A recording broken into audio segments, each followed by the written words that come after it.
I purchased some MZ 1304 percussion nipples for my 1858 Army. They barely went off with my Primal caps. Haven't tried them with my other caps. I tried 10s and 11s of the Primal caps. Barely went off. So I'm going to dry fire a few caps here. That's the 1304 and there's the original. Let's see what that looks like.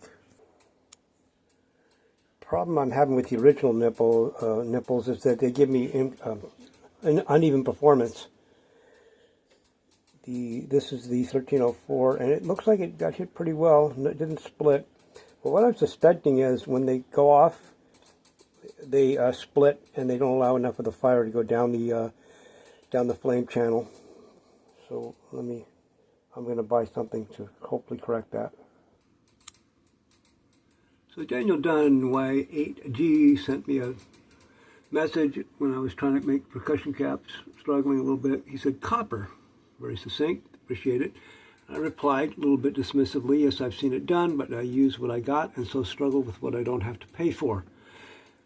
But if you look for the oncoming short copper sheet order for percussion cap making, you will see what I'm going to do next, which is I'm going to buy a copper sheet, 0.1 millimeter thickness, which is actually 0.004.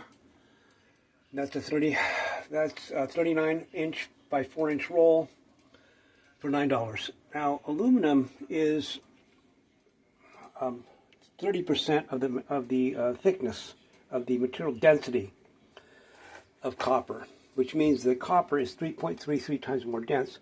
So if we get a 0.004 sheet versus a 0.005, that's really a 0.013 equivalent aluminum.